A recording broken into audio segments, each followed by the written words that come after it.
저물어 갈 때 빈들에서 걸을 때 그때가 하나님의 때 내 힘으로 안 될 때 빈손으로 걸을 때 내가 고백해 여호와 이래 주가 일하시네 주가 일하시네 주께 아끼지 않는 자에게 주가 일하시네 주가 일하시네 신뢰하며 걷는 자에게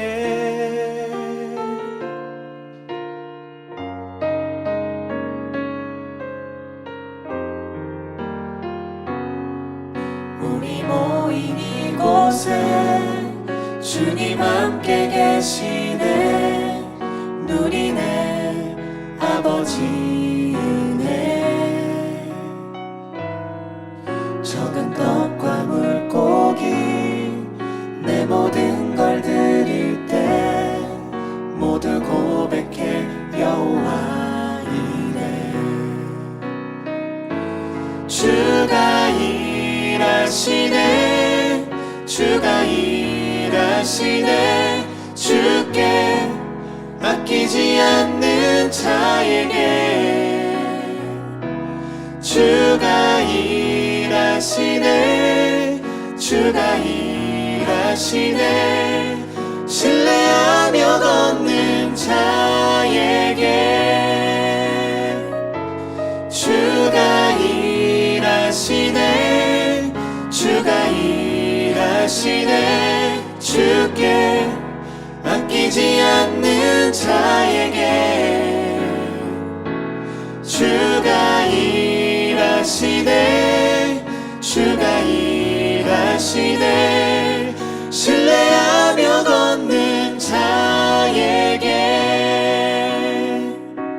주가 일하시네 주가 일하시네 주께 아끼지 않는 자에게 주가 일하시네 주가 일하시네 신뢰하며 걷는 자에게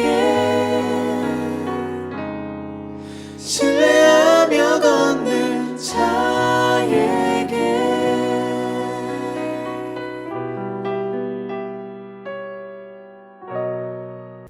오늘 우리에게 주시는 하나님의 말씀은 디도서 1장 1절에서 9절의 말씀입니다. 하나님의 종이요 예수 그리스도의 사도인 나 바울이 사도된 것은 하나님이 택하신 자들의 믿음과 경건함에 속한 진리의 지식과 영생의 소망을 위함이라.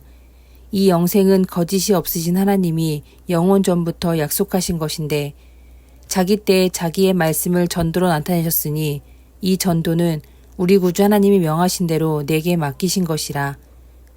같은 믿음을 따라 나의 참 아들 된 디도에게 편지하노니 하나님 아버지와 그리스도 예수 우리 구주로부터 은혜와 평강이 내게 있을지어다. 내가 너를 그레데에 남겨둔 이유는 남은 일을 정리하고 내가 명한 대로 각 성에 장로들을 세우게 하려 함이니 책망할 것이 없고 한 아내의 남편이며 방탕하다는 비난을 받거나 불순종하는 일이 없는 믿는 자녀를 둔 자라야 할지라. 감독은 하나님의 청지기로서 책망할 것이 없고 제 고집대로 하지 아니하며 급히 분내지 아니하며 술을 즐기지 아니하며 구타하지 아니하며 더러운 이득을 탐하지 아니하며 오직 나그네를 대접하며 선행을 좋아하며 신중하며 의로우며 거룩하며 절제하며 미쁜 말씀의 가르침을 그대로 지켜야 하리니 이는 능히 바른 교훈을 견면하고 거슬러 말하는 자들을 책망하게 하려 함이라. 아멘. 디도는 바울이 매우 아꼈던 동역자입니다. 바울이 디모데를 영적 아들로 여겼던 것처럼 디도도 마찬가지였습니다. 여기서 영적 아들이란 그저 친밀함을 뜻하는 것이 아닙니다. 신앙을 공유하고 목표를 함께하는 동역자이며 영적 유산을 이어받을 사람이란 뜻입니다. 바울은 크레타 섬에서 목회를 하는 디도에게 편지를 보냅니다. 그 편지가 바로 디도서입니다. 오늘 본문에서 바울은 장로와 감독을 세울 조건을 말합니다. 장로는 오늘날의 목사처럼 공동체의 영적 지도자를 말하며, 감독은 여러 교회를 묶어 관리하며 치리하는 직분이었습니다. 바울이 디도에게 직분자를 세울 조건을 말하는 것은 목회는 혼자 할 수 없기 때문입니다. 뛰어난 목회자는 분명히 있지만 목회란 예수 그리스도의 이름 안에서 연합하도록 하는 일입니다. 주님의 이름 안에서 서로 신뢰하며 하나가 되어 주님의 뜻을 이루며 믿음의 길을 함께 걷는 것이 교회이고 목회입니다.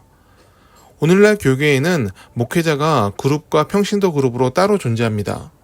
목회자는 평신도를 양육 대상으로 보고, 평신도는 목회자를 하나님의 대리자로 보기도 하고, 때로는 사꾼처럼 여기며 견제하며 주도권 다툼을 하기도 합니다. 하지만 이런 모습은 잘못된 것입니다. 목회자나 평신도는 구분의 영역이 아니라 역할의 차이입니다. 모두 하나님 안에서 한 형제요 동역자들입니다. 건강한 교회는 서로를 존중하며 사랑합니다. 자신의 이익을 위해 상대를 이용하고 희생시키는 것이 아니라 스스로를 희생하며 모두를 살리기 위해 노력하는 사람이 믿음 안에서 한 형제된 그리스도인들입니다. 바울은 장로와 감독을 제대로 세울 것을 강조합니다. 그래서 장로와 감독이 될 만한 조건을 디도에게 전합니다. 그런데 여기엔 교회 사역과 관련된 조건이 없습니다. 가정을 잘 치리하고 돌보는 자, 사회로부터 그 행실을 비난받지 않는 자, 사람을 선대하며 말씀을 잘 지키는 본이 될 만한 사람을 세우라고 합니다. 이런 조건에 부합하는 사람을 찾기 쉬웠을까요? 이런 조건 앞에 내가 이 직분을 감당하겠다 나설 수 있는 사람은 별로 없다고 봅니다. 세우는 사람들도 심사숙고하고 뽑히는 사람도 부담이 많이 되었을 것입니다. 오늘날에도 대부분의 교회가 직분자를 세웁니다. 연말이 되면 집사, 권사, 장로를 공천하기 위한 준비에 바쁩니다. 교회에 사람이 많아지면서 직분을 임명하는 일은 참 어려운 일이 됐습니다. 세울 사람이 없어서가 아니라 직분을 받고 싶어 하는 사람들이 많아서입니다. 오늘날 젊은 세대는 입장이 좀 다르다곤 하지만 아직 대체적인 분위기는 직분을 받는 것을 기쁨과 영광으로 받아들입니다. 그래서 많은 교회들이 직분자를 걸러내기 위한 조건을 만듭니다. 교회 80% 출석, 11조와 의무원금 준수, 속회 모임 참석, 교회 봉사 1가지 이상, 이런 객관적인 지표들로 교회 운영과 관련된 헌신도를 평가해서 직분자를 세웁니다. 하지만 정작 중요한 것이 빠져 있습니다. 신앙생활의 본이 되는 자, 세상으로부터 정직과 성실함으로 칭찬을 듣는 사람, 말씀 생활을 실천함에 있어 그리스도의 향기를 내는 사람, 이런 기준이 상당히 주관적이고 추상적이긴 하지만 말씀이 말하는 가장 분명한 기준인 동시에 모두에게 인정받을 만한 조건입니다. 믿음 외에 다른 것으로 믿음을 평가해서는 안 됩니다. 그리스도의 향기는 삶의 모습 그 자체입니다. 헌금이나 출석을 가볍다고 말하는 것이 아닙니다. 하지만 그것이 전부가 아닌데 그것이 믿음의 가장 큰 부분인 것처럼 평가해서는 안 됩니다. 그리스도인은 믿음이 가장 크게 나타나야 합니다. 예수님의 성품과 태도가 우리 삶에 나타나야 합니다. 말과 행동과 선행, 겸손과 양심으로 표현되어야 합니다. 오늘 본문에서 바울이 장로와 감독의 조건으로 품행을 강조한 이유가 무엇인지 묵상해 보아야 합니다. 예수의 형상이 가장 나타나야 할 지도자의 위치에서 세상의 방법과 물질관을 가진 자가 사업을 하듯이 교회를 치리하는 것만큼 끔찍한 것은 없습니다. 교회는 사랑과 용서, 겸손과 희생으로 운영됩니다.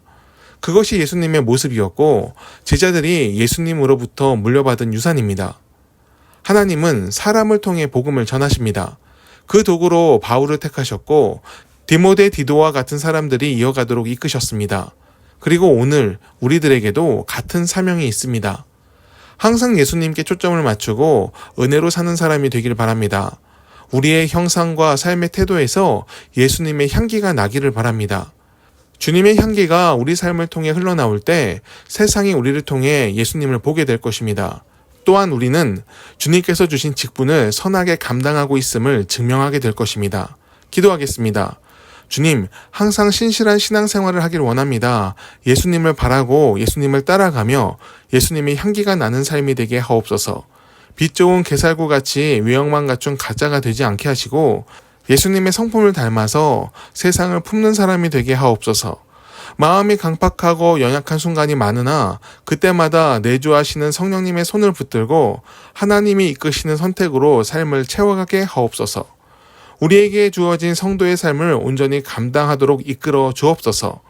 선한 영향력을 세상에 퍼뜨리며 참된 그리스도의 제대로 이끄심을 믿사오며 예수님의 이름으로 기도드립니다. 아멘.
주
예수를